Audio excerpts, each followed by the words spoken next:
मारी तपोवन पाठशाला।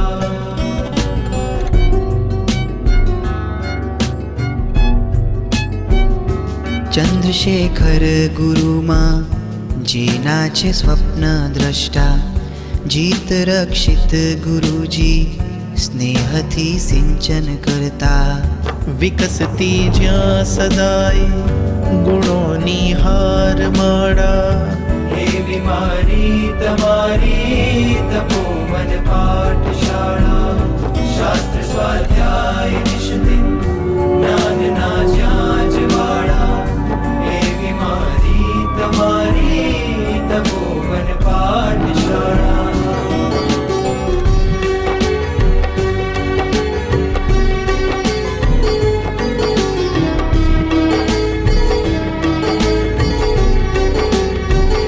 अमूल्य अमूलक भाई, भव्य भूपेंद्र भाई, आधार स्तंभ जेना सेवा करता सवाई। સતત नमो नमो प्रणाम। सातामा છો દરેકે?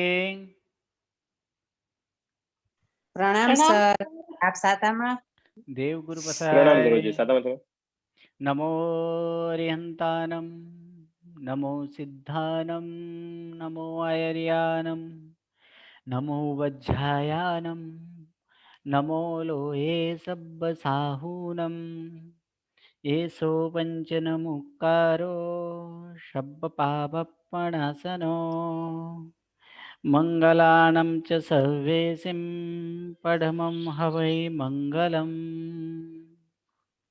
परम पूज्य पूज्यपाद देवेंद्र सुरेश्वरजी महाराजा द्वारा विरचित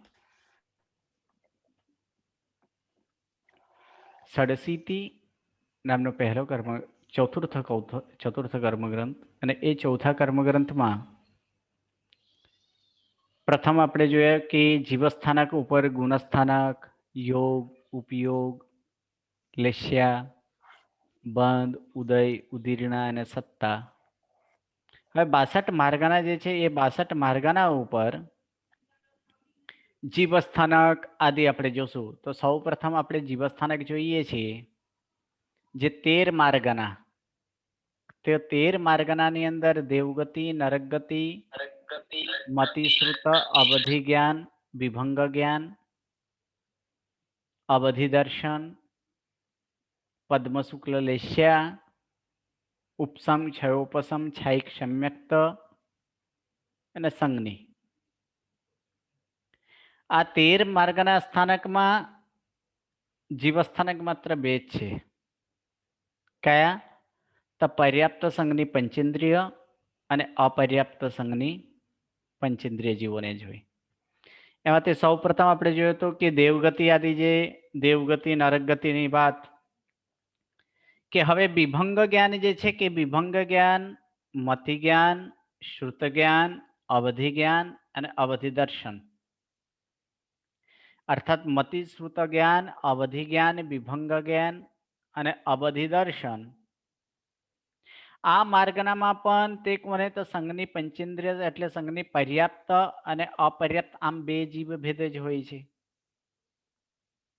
એના કારણો આપણે લાસ્ટ ક્લાસ આપણે જોયું હતું કે મિથ્યાત્વી દેવ જે છે તે નારકીમાં ઉત્પન્ન થનારા જીવોને આશ્રયે એ વિભંગ જ્ઞાનમાં એ સંઘની પર્યાપ્ત અને અપર્યાપ્ત આમ બંને જીવભેદ સંભવી શકે છે. પંચસંગ્રહમાં વિભંગ જ્ઞાન માત્ર એ સંઘની પર્યાપ્ત એટલે સંઘની પર્યાપ્તને જ હોય છે, એક જ ભેદ કયા છે તે અસંગની પંચેન્દ્રિય તિર્યંચ મરીને પલ્યોપમના અસંખ્યાત ભાગ સુધીના આયુષ્યવાળા એવા દેવ નારકીમાં જનારા જીવોને આશ્રય ત્યાં એ જણાવેલા છે. કારણ કે અસંગની માંથી દેવ નારકીમાં ઉત્પન્ન થનારને અપર્યાપ્ત અવસ્થામાં વિભંગ જ્ઞાન હોતા નથી. તથા સમ્યક દ્રષ્ટિ દેવ નારકીમાંથી એ તીર્થંકર, પરમાત્મા વગેરે કેટલાક જીવો એ 3 જ્ઞાન સહિત એ મનુષ્યમાં જન્મે છે. ત્યારે તેમને મતિ જ્ઞાન, શ્રુત જ્ઞાન, અવધિ જ્ઞાન અને અવધિ દર્શન આ પ્રમાણે તે સંઘની પંચેન્દ્રિય પર્યાપ્ત અને અપર્યાપ્ત આ બંને જીવો ભેદમાં સમજાય છે અથવા સંભવી શકે છે. અહીં પણ જે પર્યાપ્તની જે વાત કરી છે એ પર્યાપ્ત પણ કારણ અપર્યાપ્ત જ લેવાનું છે, લબ્ધિ અપર્યાપ્ત વાળા નહીં. કારણ કે લબ્ધિ અપર્યાપ્ત હોય તો તે ત્યાં સુધી જઈ જ નહીં શકે દેવ અને નારકીમાં. એટલે જ ત્યાં આ બધા કેવા લેવાનો છે કે કારણ અપર્યાપ્ત જ લેવાના છે. તીર્થંકર આદિની જે વાત કરી એ પણ તીર્થંકર થવાવાળા હોય એવા મહાત્માઓને જ એવા પ્રકારના 3 જ્ઞાનથી એ યુક્તમાં આવે છે. તીર્થંકર પરમાત્મા વગેરે જે કેટલાક એવા જીવો તે પણ એ થવાના જ છે. એટલે કે કારણ અપર્યાપ્ત જ છે, લબ્ધિ અપર્યાપ્ત લેવાતું નથી. હવે સમ્યક્તાની જે વાત કરીએ કે ક્ષાયિક સમ્યક્ત, ક્ષાયોપશમિક સમ્યક્ત અને ઔપશમિક સમ્યક્ત, આ 3 સમ્યક્ત પણ કહે છે કે પર્યાપ્ત સંઘની પંચેન્દ્રિય અને અપર્યાપ્ત સંઘની પંચેન્દ્રિય જીવોને હોય છે. કે ક્ષાયિક સમ્યક્ત પામનાર મનુષ્ય એ એકમાત્ર કોણ હોય તો તે મનુષ્ય જ હોઈ શકે છે. અને તે પણ ક્યારે કે 8 કે 9 વર્ષની ઉંમરવાળા જ હોવાથી તે સંઘની પંચેન્દ્રિય પર્યાપ્ત જ નહીં જ હોય. પરંતુ પૂર્વે જે જીવો પરભવના આયુષ્ય બાંધી લીધું હોય એવા મનુષ્ય ક્ષાયિક પામ્યા પછી જો મરીને બાંધેલા આયુષ્ય પ્રમાણે એ 4 ગતિમાં પણ યથાસંભવ જન્મે છે ત્યારે ક્ષાયિક સમ્યક્ત માર્ગનામાં સંઘની અપર્યાપ્ત ભેદ પણ સંભવી શકે છે.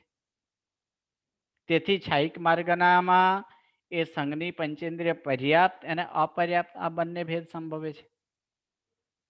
અને અહીં પણ એ પર્યાપ્ત કે અપર્યાપ્ત કયા લેવાનો છે? અહીં પણ અપર્યાપ્ત અવસ્થામાં જે છે તે કારણ અપર્યાપ્ત જ લેવાના છે. અને છાયોપશમિક સમ્યક્ત જે છે એ છાયોપશમિક સમ્યક્ત દેવ, મનુષ્ય અને તિર્યન છે, આમ 3 ગતિમાં જન્મે છે. ત્યારે પણ અપર્યાપ્ત અવસ્થા જીવભેદ હોય છે. અને અને પર્યાપ્ત અવસ્થામાં 4 ગતિમાં નવું છાયોપશમિક સમ્યક્ત પામી શકે છે. એટલે 3 ગતિમાં ભવાંતરથી લાવેલું હોય એને નરક આદિમાં એટલે કે નારકીમાં જતા જો છાયોપશમિક બમીને જાય છે તો પણ ત્યાં ગયા બાદ અંતર મુહૂર્ત પછી એ છાયોપશમિક પામી પણ જાય છે. આ રીતે 3 ગતિમાં સંઘની અપર્યાપ્ત અને 4 ગતિમાં સંઘની પર્યાપ્ત જીવ ભેદમાં આ છાયોપશમિક સંભવે છે. હવે ઔપશમિક સમ્યક્ત તો ઔપશમિક સમ્યક્ત માર્ગના પણ 4 ગતિમાં પર્યાપ્ત અવસ્થામાં નવું ઉપશમ એવા 3 કરણ કરવા પૂર્વક એ પામી શકાય છે. તેથી સંઘની પર્યાપ્ત જીવો ભેદમાં હોય છે.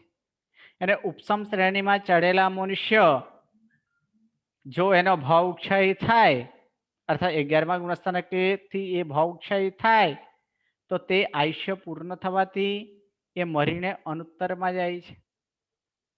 અર્થાત વૈમાનિક જે છે એ વૈમાનિકમાં જન્મે છે.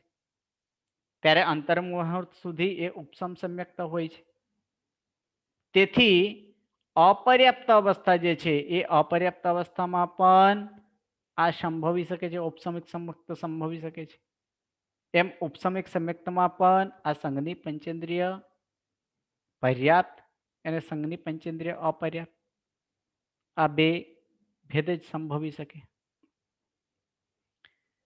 હવે આની અંદર એક પ્રશ્નકાર અહીં પ્રશ્ન પૂછે છે કે આગમમાં તો ઉપશમ સમ્યક્થી મૃત્યુ ન પામે એવું કહ્યું છે અને તથા એમ પણ સાંભળાયું પણ છે કે જે ગાથા પ્રમાણે એ છે કે અનંતાનુબંધીનો ઉદય, એ અનંતાનુબંધીનો બંધ, ઉદય અને આયુષ્યનો બંધ અને મૃત્યુ આ 4 કાર્ય એ સાસ્વાદન કરે છે.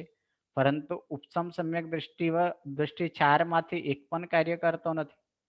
તો એ ઉપશમ સમ્યક દૃષ્ટિ ઉપશમ શ્રેણીમાં મૃત્યુ પામીને અનુત્તરમાં જાય એ વાત કેવી રીતે ઘટે?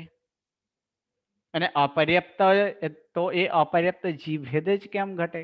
જો એ મૃત્યુ જ ન પામે તો પછી એને કેવી રીતે એ ઘટી શકે છે?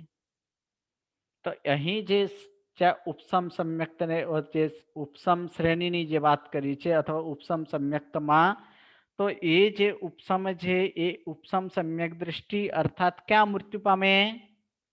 શ્રેણીમાં. અર્થાત શ્રેણી ક્યાંથી પ્રારંભ થાય? 8મા ગુણસ્થાનકથી. એટલે જ એનો જ ઉત્તર આપતા કહે છે ઉપસમ સમ્યક દ્રષ્ટિ જીવ ઉપરોક્ત 4 કાર્ય કરતો નથી, તેથી મૃત્યુ પામતો નથી. આ વાત સાચી છે, પરંતુ તે અનાદિ મિથ્યાત્વ પ્રાથમિક જે ઉપસમ સમ્યકતા પામે છે તેના આશ્રયે જાણવું, પરંતુ શ્રેણી સંબંધી ઉપસમને આશ્રયે અહીં ન જાણવું. કારણ કે દર્શન એટલે સપ્તકાદિ ચૂર્ણીમાં સમ્યક દ્રષ્ટિ દેવનારકીમાં એ નામકર્મનો 25 અને 27 નો જે ઉદય કહ્યા છે, અને ત્યાં એ નારકીને એટલે નારકી છાયિક સમ્યક દ્રષ્ટિ તથા સમ્યક્ત મોહનીયનો અંતિમ ગ્રાસ બેદનાર એવા બેદક સમ્યક્ત માત્ર જ હોય છે. અને દેવો ત્રિવિધ એવા સમ્યક દ્રષ્ટિ કહ્યા છે, અર્થાત દેવોને 3 પ્રકારના સમ્યક કીધા છે. તેથી દેવોને અપર્યાપ્ત અવસ્થામાં ઉપસમ સમ્યક્ત પણ કહેલું છે. એટલે તેથી જ શું થાય છે? તેથી શ્રેણી સંબંધી પરભાવિક ઉપસમ સમ્યક્ત એ દેવભાવમાં અપર્યાપ્ત અવસ્થામાં સંભવી શકે છે. તેમજ એના જ એક પાઠ આપતા બીજા એની અંદર કહે છે પંચસંગ્રહમાં પણ ઉપસમ સમ્યક્તમાં સંઘની પર્યાપ્ત અપર્યાપ્ત આમ બે ભેદ જે જીવ બે ભેદ જે આપણે કહ્યા છે તે શું કહે છે? ઉવસમ્મી દોષની. આ પ્રમાણે તેથી સપ્તતિ ચૂંટણીમાં પણ એ પંચસંગ્રહના આધારે અને અહીં પણ એ સમ્યક્તમાં ઉપસમ સમ્યક્તા આ બે ભેદ કહે છે. બરાબર છે કે આ 4 કાર્ય જે છે એ 4 કાર્ય માત્ર ક્યાં? તો 4 કાર્ય માત્ર જે પ્રારંભિક ઉપસમ સમ્યક્ત છે એના આશ્રય છે, કે ત્યાં એ 4 કાર્ય કરતા નથી, પરંતુ શ્રેણી આશ્રય નહીં, પણ શ્રેણી આશ્રય તો આ 4 કાર્ય તો કરી શકે છે. હવે હજી એક પ્રશ્નકાર પ્રશ્ન પૂછે છે કે ગુરુજી, હા બોલો. એટલે શ્રેણી સંબંધી આશ્રય નથી કીધું એમ કીધું ને ગુરુજી? આ ખાલી પ્રાથમિક ઉપસમ સમ્યક્ત હોય એના આશ્રય કીધું છે એવું જાણવાનું ને? હા, એટલે કે આ 4 કાર્ય જે કરતા નથી ને એ 4 કાર્ય કયા? તો ત્યાં જે પ્રાથમિક સમ્યક્ત છે ને તેના આશ્રય છે, શ્રેણીને શ્રેણીમાં ન કરે. નહીં. એટલે શ્રેણીમાં આ 4 કાર્ય થઈ શકે છે. અનંતરમંદ બંધ, ઉદય, આયુષ્યનો બંધ કે મૃત્યુ, આ 4 થઈ શકે. જો આપણે શ્રેણીમાં ન માનીએ તો પછી મૃત્યુ તો પામે જ નહીં ને. પણ જ્યારે શ્રેણીમાં તો મૃત્યુ પામે છે, એટલે શ્રેણીમાં આ 4 કાર્ય કરે છે, પરંતુ જે પ્રાથમિક ઉપસમ સમ્યક્ત છે એમાં કરતા નથી. હવે આની અંદર બીજો એક કહે છે પ્રશ્ન કે ઉપસમ શ્રેણીમાં ભાવક્ષય મરી અનુત્તરમાં ઉત્પન્ન થનારા અપર્યાપ્ત અવસ્થામાં ઉપસમ સમ્યક્ત હોય છે એવું જે ઉપર કહેવામાં આવ્યું, પરંતુ શતક ચૂર્ણીની અપેક્ષાએ તે બરાબર લાગતું નથી. કારણ કે શતક ચૂર્ણીમાં કહ્યું છે કે ઉપસમ શ્રેણીમાં ઉપસમ સમ્યક્તિ મૃત્યુ પામે છે અને અનુત્તરમાં ઉત્પન્ન પણ થાય છે. આની અંદર પણ શબ્દ જે છે, પરંતુ તે જીવને દેવભાવના પ્રથમ સમયથી જ સમ્યક્ત મોહનીયનો ઉદય શરૂ થાય છે. તેથી અપર્યાપ્ત અવસ્થામાં છયોપસમિક જ સમ્યક્ત હોય તો ઉપસમ સમ્યક્ત હોતું નથી. અને જે એનો એક પાઠ પણ આપેલા છે, તો એ કેવી રીતે ઘટે? તો એનો જવાબ આપતા કહે છે કે આ વિષયમાં શું છે કે મતાંતર છે. આ વિષયમાં મતાંતર છે. કેટલાક આચાર્યો માને છે કે ઉપસમ શ્રેણીમાં ઉપસમ સમ્યક્તિ ભાવક્ષય મૃત્યુ પામે, પરંતુ તે જીવને પરભવના પ્રથમ સમયથી જ સમ્યક્ત મોહનીયનો કર્મનો ઉદય થવાથી આવા જીવો છાયોપસમિક સમ્યક્તવાળા બને છે. અને તે મતે એ ઉપસમ સમ્યક્તમાં ફક્ત સંઘની પર્યાપ્ત એક જ ભેદ આપણે સંભવે છે, પરંતુ અપર્યાપ્તનો જીવભેદ એની અંદર ઘટતો નથી.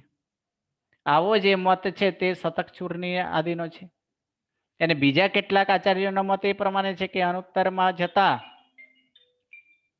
કે ત્યાં એ અનુત્તરમાં જતા આ જીવોને તે ભાવમાં પણ અંતર મુહૂર્ત કાળ સુધી ઉપસમ સમ્યક્ત હોય છે. તેઓના મતે ઉપસમ સમ્યક્તા જે છે તે સંઘની પર્યાપ્ત અને અપર્યાપ્ત આ બંને ભેદોમાં સંભવે છે. આ મત સપ્તકી ચૂર્ણિકાર અને પંચસંગ્રહકારનો છે. તથા બીજો જે મત છે એ બીજો મત એવો પણ છે કે ઉપસમ શ્રેણીમાં ભાવક્ષયે મરીને અનુત્તરમાં જનારા ક્ષયિક સમ્યક્ત જ હોય છે. એને જે ઉપસમ સમ્યક્તિ છે તે તો નિયમા કાળક્ષય નીચે ઉતરે છે, પરંતુ મૃત્યુ પામતા નથી જ અને અનુત્તરમાં જતા જ નથી. એટલે તેઓના મતે ઉપસમ સમ્યક્તમાં સંઘની પર્યાપ્ત એક જ ભેદ ઘટે છે. આ પ્રમાણે જે છે એનો એ વિષય અંતર અથવા તો એનો વિશેષ ચર્ચા એ વિશેષ શાસ્ત્રના અંતરથી, અર્થાત આ જે ભેદ છે એ શું છે, એકમાત્ર એ મતાંતર છે. મતાંતર એવા અનેક પ્રકારે થઈ શકે છે. એટલે અહીં જે વાત કર્યા છે તે પંચસંગ્રહ અને કોના તો પંચસંગ્રહના આધારે જ એ વાત કરે છે કે સપ્તકી ચૂર્ણિકા અને પંચસંગ્રહ જે છે એના આધારે જ કર્યા છે. હવે આપણે લેશ્યાની વાત કરી કે પદ્મલેશ્યા અને શુક્લલેશ્યા. તો પદ્મલેશ્યા અને શુક્લલેશ્યા પણ એમાં પણ કેટલા જીવસ્થાનક? 2 જીવસ્થાનક. કયા? તો પર્યાપ્ત સંઘની પંચેન્દ્રિય અને અપર્યાપ્ત સંઘની પંચેન્દ્રિય. કારણ કે એકેન્દ્રિય આદિ શેષ 12 જીવસ્થાનકોમાં આવા શુભ પરિણામ જે છે એ શુભ પરિણામ સંભવતા નથી. તેથી સંઘની પંચેન્દ્રિય પર્યાપ્ત અને અપર્યાપ્ત, એ અપર્યાપ્ત પણ કયા? તો કરણ અપર્યાપ્ત જ લેવાના. આમ 2 ભેદ જ આ 2 શુભ લેશ્યામાં સંભવે છે. તેથી સંઘની અસંઘની માર્ગનામાંથી અને છેલ્લે એક સંઘની માર્ગના જે છે તે સંઘની અસંઘની માર્ગનામાંથી સંઘની માર્ગનામાં પણ આ જ 2 ભેદ હોઈ શકે છે. અર્થાત સંઘની માર્ગના સંઘની અપર્યાપ્ત અને પર્યાપ્ત આ ભેદ, અને અપર્યાપ્ત એની અંદર લબ્ધિ અને કરણ આ બંને સમજવાનું. આ બંને રીતે થઈ શકે છે. આ પ્રમાણે 13 માર્ગનામાં કેટલા જીવસ્થાનક? 2 જ જીવસ્થાનક હોય. 13 માર્ગનામાં જે છે તે 2 જ જીવસ્થાનક કીધા છે. હવે ગતિ માર્ગનાની અંદર જે છે અહીં દેવગતિ અને નરક ગતિ જોયા. હવે કેટલા ગતિ બાકી છે? મનુષ્ય ગતિ અને તિર્યંચ ગતિ, આ 2 ગતિ બાકી છે. તો સૌપ્રથમ મનુષ્ય ગતિ કે મનુષ્ય ગતિ એની અંદર પર્યાપ્ત અપર્યાપ્ત સંઘની પંચેન્દ્રિય, અપર્યાપ્ત અસંઘની પંચેન્દ્રિય, આમ 3 હોય. અર્થાત સંઘની પંચેન્દ્રિય પર્યાપ્ત અપર્યાપ્ત અને અપર્યાપ્ત અસંઘની પંચેન્દ્રિય.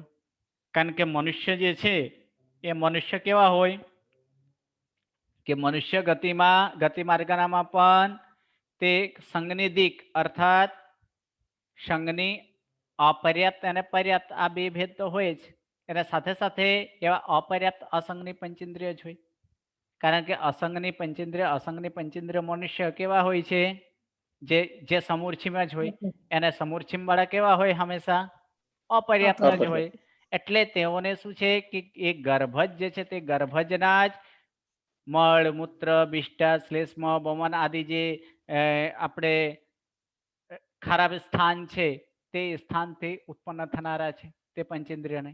એટલે એ જે 14 અસુચિ સ્થાન છે એ અસુચિ સ્થાનથી જ એ સમૂર્છિમ ઉત્પન્ન થાય છે. અને સમૂર્છિમ મનુષ્ય ઉત્પન્ન થાય તો તે અંગુલના અસંખ્યાત્મ ભાગ શરીર વાળા અસંગની એને મિથ્યા દૃષ્ટિ, અજ્ઞાની, સર્વ પર્યાપ્તિઓ વડે અપર્યાપ્તા, અને તેનો આયુષ્ય કેટલું હોય? અંતર્મુહૂર્ત વાળા જ હોય છે. અને આવું જે છે એ પ્રજ્ઞાપના સૂત્રની ટીકામાં પણ પૂજ્ય શ્રી આર્ય શ્યામાચાર્યે કહ્યું છે. તે સર્વે એવા સમૂર્છિમ મનુષ્ય અસંગની છે. એને લબ્ધિ અપર્યાપ્તા એટલે સર્વ પર્યાપ્તે પૂર્ણ કર્યા વિના જ તે મરે છે. તેથી એ અસંગની અપર્યાપ્તા જીવભેદ એની અંદર સંભવે છે. અને ગર્ભજ જે છે એ ગર્ભજમાં બંને હોઈ શકે છે, અપર્યાપ્ત અને પર્યાપ્ત. આમ કુલ એવા જ કેટલા? એવા મનુષ્ય ગતિમાં એવા 3 એવા જીવસ્થાનક સંભવે. અથવા સંઘની પંચેન્દ્રિય પર્યાપ્ત અપર્યાપ્ત અને અસંઘની પંચેન્દ્રિય અપર્યાપ્ત, આ 3 ભેદ. હવે લેશ્યા, તો લેશ્યાની અંદર આગળ આપણે જોયું કે પદ્મલેશ્યા અને શુક્લલેશ્યા. હવે તેજોલેશ્યાની વાત કરે છે કે તેજોલેશ્યા જે છે તેજોલેશ્યામાં પણ કયા? તો આ 3 અર્થાત પર્યાપ્ત અપર્યાપ્ત સંઘની પંચેન્દ્રિય અને અપર્યાપ્ત બાદર એકેન્દ્રિય. આ જે છે આ ત્રણ ભેદ ત્યાં તેજોલેશ્યને સંભવી શકે છે કે આ તેજોલેશ્ય માર્ગનામાં સંઘની દીક અને બાદર અપર્યાપ્તા એકેન્દ્રિય આમ ત્રણ ગુણ એટલે ત્રણ જીવસ્થાનક સંભવે કે નારક વિનાની ત્રણ ગતિના સંઘની પંચેન્દ્રિય જીવોને કરણ અપર્યાપ્ત અવસ્થામાં અને પર્યાપ્ત અવસ્થામાં આ તેજોલેશ્ય સંભવી શકે છે તથા જ્યોતિષ્ક દેવ અને સૌધર્મ ઈશાન દેવલોકના દેવો તો કેવળ તેજોલેશ્ય વાળા જ છે અને તેઓ કેવા છે તો સંઘની પંચેન્દ્રિય જ છે અને તથા બીજા દેવલોક સુધીના દેવો મરીને એ મમત્તાના કારણે ક્યાં જન્મે છે એકેન્દ્રિયમાં જન્મે એટલે કે તેમાં પણ શેમાં તો રત્નની અંદર એટલે પૃથ્વીકાય અપકાય અને વનસ્પતિકાય તેઓમાં આપણે એવા પણ કેટલા એટલે કે ત્યારે જન્મે ત્યારે તે બાદર એકેન્દ્રિય ભાવમાં અપર્યાપ્ત અવસ્થામાં કેટલાક સમય સુધી એટલે પૂર્વ ભાવથી લાવેલા એવા તેજોલેશ્ય ત્યાં સંભવી શકે છે તેથી બાદર અપર્યાપ્તા એકેન્દ્રિય એટલે કરણ અપર્યાપ્તા એ પણ લેવાનું છે એ એકેન્દ્રિય સહિત કુલ ત્રણ જીવ ભેદ એ તેજોલેશ્યમાં સંભવે છે અહીં કરણ અપર્યાપ્તા જ સમજવાનું કારણ કે લબ્ધિ અપર્યાપ્તા વાળા એ ઉત્પન્ન એટલે દેવ એ જન્મતા જ નથી અપર્યાપ્ત અવસ્થામાં તે તો જન્મતા જ નથી માટે શું થાય માટે એ કરણ અપર્યાપ્ત સમજવાનું એવા તેજોલેશ્યમાં પણ આવા ત્રણ એ જીવસ્થાનક હોય હવે અસંગની માર્ગના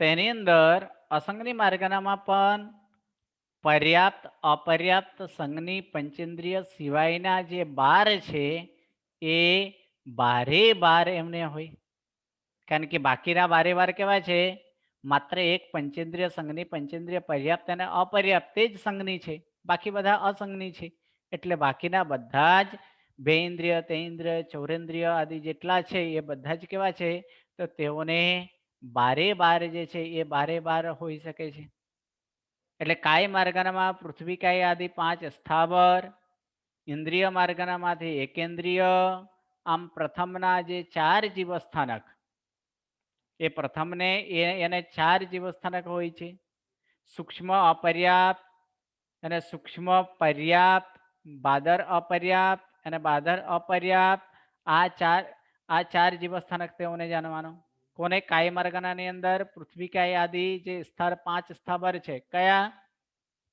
તો પૃથ્વીકાય અપકાય તેઉકાય બાઉકાય અને વનસ્પતિકાય તેઓને કેટલા તો એકેન્દ્રિયના જે કારણ કે એ બધા કેવા છે એકેન્દ્રિય છે તો એકેન્દ્રિયની અંદર બંને રીતે અર્થાત સૂક્ષ્મ બાદર પર્યાપ્ત અપર્યાપ્ત આ ચારે ચાર હોઈ શકે છે એ પૃથ્વીકાય અપકાય તેઉકાય બાઉકાય વનસ્પતિકાય અને એકેન્દ્રિય એમ કુલ 6 માર્ગનામાં ઉપરોક્ત 4 ભેદ જ એ ઘટી શકે છે એટલે તે માર્ગનામાં બેઇન્દ્રિય આદિ ભેદો સંભવતા નથી અસંગની તો અસંગની માર્ગનામાં પ્રથમના 12 જીવસ્થાનક સંભવે છે કારણ કે એ માર્ગનામાં એટલે અસંગની માર્ગના હોવાથી એ સંજ્ઞીના બે જીવ ભેદ એની અંદર ઘટી શકતા નથી તેથી એકેન્દ્રિયથી માંડીને સમૂર્છિમ પંચેન્દ્રિય જે છે એ સમૂર્છિમ પંચેન્દ્રિય સુધીના સર્વે જીવો ભેદો એ દીર્ઘકાલિક સંજ્ઞા રહિત હોય છે એટલે અસંગની જ કહેવાય તેથી સૂક્ષ્મ પર્યાપ્તા અપર્યાપ્તા આદિ પ્રથમના જે 12 ભેદ છે એ પ્રથમના 12 ભેદ એની અંદર ઘટી શકે છે પછી બેઇન્દ્રિય એકેન્દ્રિય તો સમજાય આપણે પછી બેઇન્દ્રિય તેઇન્દ્રિય ચૌરેન્દ્રિય બેઇન્દ્રિય તેઇન્દ્રિય અને ચૌરેન્દ્રિય આ ત્રણ માર્ગનાની અંદર આપણે જોવા જઈએ કે બેઇન્દ્રિય તેઇન્દ્રિય અને ચૌરેન્દ્રિય તો બેઇન્દ્રિય તેઇન્દ્રિય અને ચૌરેન્દ્રિય તેઓને પણ કયા તો અપર્યાપ્ત એટલે જે પ્રમાણે એના માર્ગના છે તે જ પ્રમાણે હોય બેઇન્દ્રિયને 2 હોય કયા તો પોતપોતાના અપર્યાપ્ત અને પર્યાપ્ત તેઇન્દ્રિયને પણ પોતપોતાના પર્યાપ્ત અને અપર્યાપ્ત અર્થાત 100 જે છે તે ત્રણે પોતપોતાના માર્ગના પર્યાપ્ત અને અપર્યાપ્ત અવસ્થામાં હોય છે હવે આગળ એની અંદર કે ત્રસ્કાય જે છે એ ત્રસ્કાય તો ત્રસ્કાય એનામાં કેટલા હોય તો એકેન્દ્રિયના કેટલા ભેદ તો એકેન્દ્રિયના જે 4 છે કયા તો એકેન્દ્રિયની અંદર સૂક્ષ્મ બાદર અપર્યાપ્ત અપર્યાપ્ત આ 4 જીવસ્થાનક છોડીને બાકી બધા કેવા છે ત્રસ છે તો એટલે કે બાકી બધા બેઇન્દ્રિયથી માંડીને પંચેન્દ્રિય સુધીના બધા જ ભેદો કેવા છે કે ત્રસ છે. માટે તેઓને એ ત્રસકાયની અંદર બાકીના એ 10 ભેદ એની અંદર જાણવાનું છે કે 6 પાય એટલે કે 6 કાય માર્ગનામાં જે ઉત્તર ભેદમાંથી ત્રસકાય એટલે ત્રસકાય માર્ગના જે છે તે સૂક્ષ્મ બાદર, એકેન્દ્રિય, પર્યાપ્ત અને અપર્યાપ્ત આ 4 ભેદને છોડીને બેઇન્દ્રિય, પર્યાપ્ત, અપર્યાપ્ત આદિ જે અંતિમ 10 ભેદ છે એ અંતિમ 10 ભેદમાં બાકીના બધા જ એ સંભોવી શકે છે. હવે આગળ કે અવિરતિ, આહારી,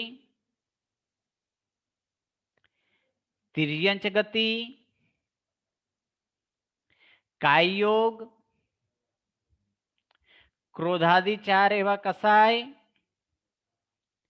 મતિ અને શ્રુત આવા 2 અજ્ઞાન, કૃષ્ણ આદિ એવા પ્રથમને 3 લેશ્યા, ભવ્ય, અભવ્ય, અચક્ષુદર્શન, નપુંસક ભેદ અને મિથ્યત્વ. આમ કેટલા થયા? આમ 18. એ 18 માર્ગનામાં કયા? તો તિર્યંચ ગતિ, કાયયોગ, નપુંસક ભેદ, 4 કસાય, મતિશ્રુત અજ્ઞાન, અવિરતિ, અચક્ષુદર્શન, કૃષ્ણલેશ્યા, નીલલેશ્યા, કાપતલેશ્યા, ભવ્ય, અભવ્ય, મિથ્યાત્વી અને આહારી આ બધાને સર્વ એવા જીવો સ્થાનક હોય. તિર્યંચ ગતિને પણ સર્વ એવા જીવો સ્થાનક, કાયયોગ આદિને પણ બધાને કાયયોગ છે એટલે કે તેઓને પણ એવા સર્વ જીવ સ્થાનક છે. આ 14 માર્ગના જે છે આ 14 ગુણ જીવસ્થાનક આ બધા જ સંભોવી શકે છે. કારણ કે અવિરતિ આદિ ઉપરોક્ત 18 માર્ગનામાં આ 14 જીવસ્થાનક એ વ્યાપ્ત છે. માત્ર વિશેષતા આટલી જ છે કે અચક્ષુ દર્શનમાં 14 જીવસ્થાનક કયા ત્યાં એને 7 પર્યાપ્તા ભેદ, અપર્યાપ્તા ભેદ તે કેમ ઘટે? કારણ કે 7 અપર્યાપ્તને શરીરની રચના એને ઇન્દ્રિયને રચના ચાલુ હોવાથી પરિપૂર્ણ ઇન્દ્રિયો બની ગયા નથી. તેથી જેમ ચક્ષુ બની નથી માટે ચક્ષુ દર્શન ન હોય તેમ 7 તેમ શેષ ઇન્દ્રિયો પણ હજુ બની ન હોવાથી તેથી ચક્ષુ સિવાયના શેષ ઇન્દ્રિયોથી એ જાણવા સ્વરૂપ એવા અચક્ષુ દર્શન જે છે એ 7 અપર્યાપ્ત અવસ્થામાં કેવી રીતે સંભવે? આવા પ્રકારનો કોઈનો પ્રશ્ન હોય તો એનો જ ઉત્તર આપતા કહે છે કે ઉપયોગ લક્ષણમ. આ જે તત્વાર્થનો જે સૂત્ર છે કે ઉપયોગ એ જીવનો લક્ષણ છે. કોઈને કોઈ ઉપયોગ તો ત્યાં અવશ્ય જ હોય છે. તેથી ઉપયોગ સાકાર કે નિરાકાર આમ 2 પ્રકારનો હોય.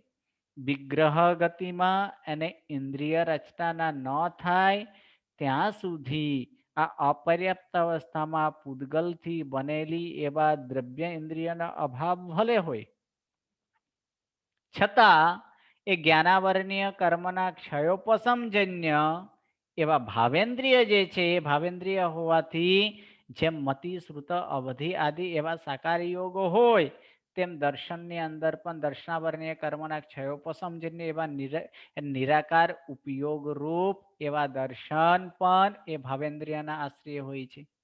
તેથી વિગ્રહ ગતિમાં વર્તતા અવધિ જ્ઞાન વિના જીવને કોઈકના કોઈક દર્શન હોવું જોઈએ. કારણ કે જ્ઞાન અને દર્શન એ સામાન્ય અને વિશેષ ઉપયોગાત્મક છે અને ઉપયોગ જીવનું લક્ષણ છે. માટે ભાવેન્દ્રિયને આશ્રયે વિગ્રહ ગતિમાં તથા અપર્યાપ્ત અવસ્થામાં પણ અચક્ષુ દર્શન હોઈ શકે છે. એટલે એ એકમાત્ર ભાવેન્દ્રિયની અપેક્ષા છે. નપુંસક ભેદ અહીં સ્ત્રી અને પુરુષના શરીરને આકારરૂપ એવા દ્રવ્ય ભેદ નથી, પરંતુ શું છે કે દ્રવ્ય ભેદની અંદર વાત કરી નથી, અહીં ભાવ ભેદની અંદર વાત કરે છે.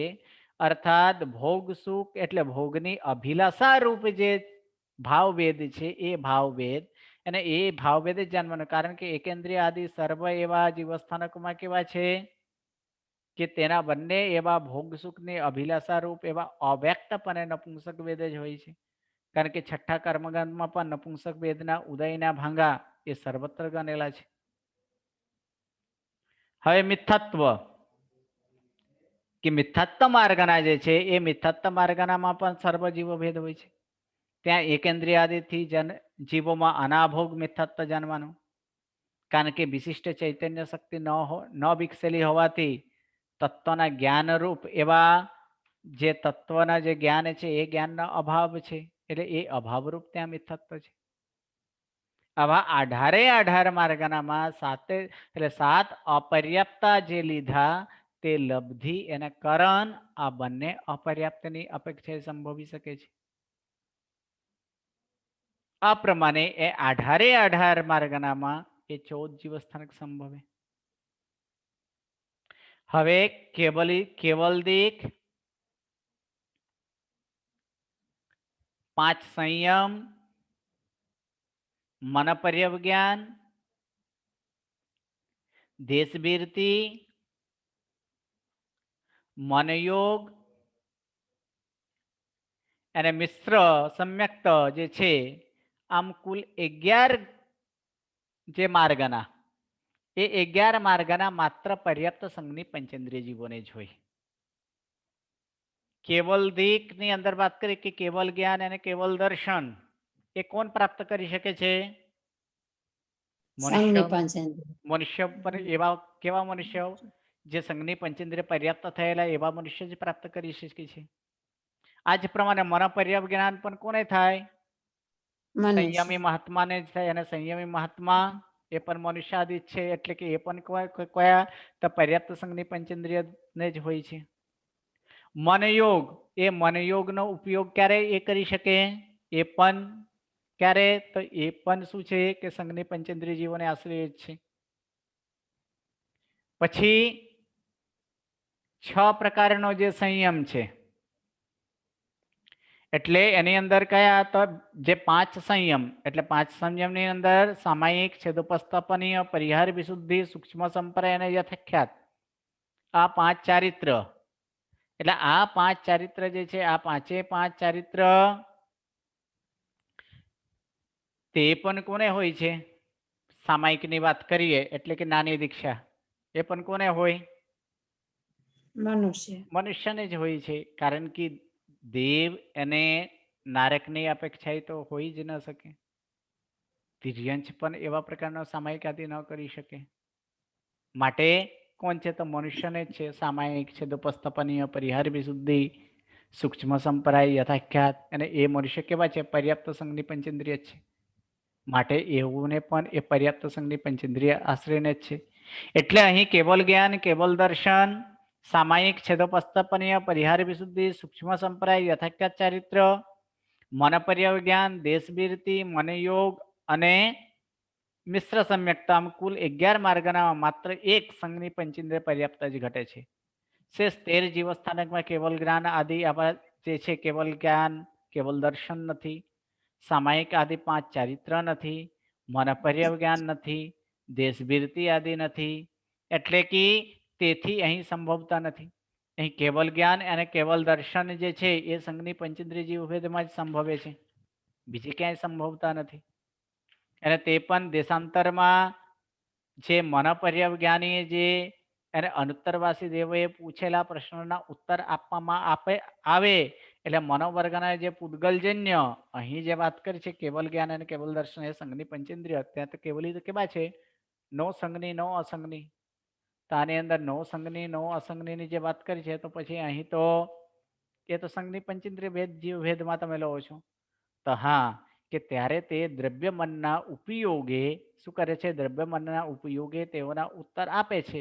એટલે એના આશ્રયે આપણે શું કર્યા છે કે અહીં સંઘની પંચેન્દ્રિયની અંદર ગણેલા છે. હવે આવે છે આગળના કે સ્ત્રી ભેદ, પુરુષ ભેદ, પંચેન્દ્રિય માર્ગનામાં અંતિમ 4 જીવસ્થાનક હોય. સ્ત્રી ભેદ, પુરુષ ભેદ અને પંચેન્દ્રિય. તે અંતિમ 4 જીવસ્થાનક એટલે અંતિમ 4 જીવસ્થાનક એટલે કયા? પંચેન્દ્રિયના જે 4 છે તે. પર્યાપ્ત સંઘની અસંઘની ને હા, અપર્યાપ્ત સંઘની સંઘ. અસંઘની પર્યાપ્ત અપર્યાપ્ત એ 4 છે. અનાહારી માર્ગનામાં સંઘની પર્યાપ્ત અને અપર્યાપ્ત આમ કેટલા હોય? 2 હોય છે. અને 6 અપર્યાપ્ત આમ કુલ 8 જીવભેદ હોય છે. તેથી 8 માંથી સૂક્ષ્મ અપર્યાપ્ત વિના શેષ 7 જીવભેદ શાસ્વાદન હોય. એટલે સ્ત્રી ભેદ, પુરુષ ભેદ અને પંચેન્દ્રિય જાતિ આમ કુલ 3 માર્ગનાઓમાં તે સંઘની પંચેન્દ્રિય એટલે સંઘની અસંઘની પર્યાપ્ત અને અપર્યાપ્ત આમ કુલ 4 ભેદ હોય છે. અહીં કહે છે જો કે સિદ્ધાંતમાં એકેન્દ્રિયથી અસંગની પંચેન્દ્રિય સુધી સર્વ જીવોને પણ અસંગની અને નપુંસક જ કહ્યા છે. એટલે જ સ્ત્રી ભેદમાં અને પુરુષ ભેદમાં અસંગની પંચેન્દ્રિય બે ભેદ ઘટી શકતા નથી. તો પણ સિદ્ધાંતને આ પાઠ કે અભિલાષા રૂપ જે ભાવભેદને આશ્રય એની અંદર જ આનમાનું છે. પરંતુ સ્ત્રી આકારે શરીર કે પુરુષ આકારે શરીર રૂપ મળવા એવા જે દ્રવ્યભેદ છે, જે દ્રવ્યભેદ છે તે અસંગની પંચેન્દ્રિય જીવોને પણ હોય છે. જેથી તે સ્ત્રી ભેદ અને પુરુષ ભેદમાં અસંગનીના જે બંને ભેદો એમાં સંભવે છે. માટે જ ભગવતી સૂત્રમાં પણ એક પાઠ છે. આ પાઠના આશ્રયે જ એ પ્રમાણે જાણવાનું. તથા પંચસંગ્રહની જે ટીકા છે એ ટીકામાં પણ એક પાઠ કહ્યા છે. ત્યાં પણ કહ્યા છે કે શરીર આકાર રૂપ એવા દ્રવ્ય ભેદ આશ્રય જાણવાનું, જેથી એ વિવાદ ન સમજવો. તથા આ સ્ત્રી ભેદ અને પુરુષ ભેદ આ સંઘની અસંગની અપર્યાપ્ત જે લીધા છે તે નિયમકરણ અપર્યાપ્ત જ લેવા. કારણ કે લબ્ધિ અપર્યાપ્તમાં સર્વ એવા દ્રવ્ય મનને આશ્રય જાણવાનો છે. કારણ કે કેવલ જ્ઞાની એક છાયિક ભાવ વાળો હોવાથી છયોપસમ ભાવરૂપ એવા ભાવમન તેઓને હોતું નથી. તેથી શાસ્ત્રમાં કેવલી ભગવંતને શું કહે છે? નો સન્ની નો અસન્ની, અર્થાત ન સંગની ન અસંગની. આમ 11 માર્ગનામાં જે સંઘની પર્યાપ્ત કહ્યું છે તે લબ્ધિ અપર્યાપ્ત અને કરણ અપર્યાપ્ત આ બંને અપેક્ષાએ સમજી લેવાનું. હવે વચન યોગ માર્ગનામાં તો વચન યોગ માર્ગના તો વચન યોગ ક્યાંથી છે કે બે ઇન્દ્રિયથી બધા જ છે. એટલે એકેન્દ્રિય આદિ એટલે કયા? તો બે ઇન્દ્રિય પર્યાપ્તથી એટલે પર્યાપ્ત બે ઇન્દ્રિયથી પર્યાપ્ત સંઘની પંચેન્દ્રિય સુધી બધા જ. એટલે કેટલા હોય? આમ કુલ જોવા જઈએ તો 10. એકેન્દ્રિયને 4 બાદ કરીએ તો 10. પરંતુ અપર્યાપ્ત અવસ્થામાં તે ઇન્દ્રિયને પૂર્ણ ન હોવાથી તે વચન ન હોય. માટે એ અપર્યાપ્ત બાદ કરી દો. હવે 10 માંથી 5 અપર્યાપ્ત બાદ કરીએ તો પછી કેટલા હોય? 5 જ જીવસ્થાનક હોય. એટલે બે ઇન્દ્રિય પર્યાપ્ત, તે ઇન્દ્રિય પર્યાપ્ત, ચૌરેન્દ્રિય પર્યાપ્ત અને અસંગની એટલે અસંગની પંચેન્દ્રિય પર્યાપ્ત અને સંઘની પંચેન્દ્રિય પર્યાપ્ત. આ 5 જે છે એ 5 ભેદમાં જે એઓને હોય છે. એટલે કારણ કે બીજા જીવસ્થાનકમાં એટલે કે બીજા જીવસ્થાનકમાં ભાષા જ એ સંભવતી નથી. કોને? કે એ અપર્યાપ્ત અવસ્થા હોય તે ભાષા સંભવતી નથી. અને એકેન્દ્રિય આદિને ભાષા લબ્ધિ રહિત છે. માટે બે ઇન્દ્રિય અપર્યાપ્ત એ ભાષા પર્યાપ્તિ સમાપ્ત થયેલી ન હોવાથી ત્યાં ભાષા લબ્ધિ નથી. એટલે તેને 5 એવા પર્યાપ્ત વાળાને જ જાણવાનું. બાકીના હવે જે ચક્ષુ દર્શન વગેરે જે છે એ ચક્ષુ દર્શનમાં કેટલા? તો ચક્ષુ દર્શનમાં કહે છે કે અંતિમ 3 પર્યાપ્ત જીવસ્થાનક હોય. અંતિમ 3 પર્યાપ્ત જીવસ્થાનક એટલે કયા? તો ચૌરેન્દ્રિય પર્યાપ્ત, પછી અસંગની પંચેન્દ્રિય પર્યાપ્ત અને સંઘની પંચેન્દ્રિય પર્યાપ્ત. આ 3 અથવા 3 એવા અપર્યાપ્ત સાથે ગણીએ તો તે 6 પણ હોય. એ કેવી રીતે એ આપણે નેક્સ્ટ ક્લાસે જોશું. નમો નમઃ. પ્રણામ. પ્રણામ સર. ગુરુજી. પ્રણામ સર. પ્રણામ. પ્રણામ સર.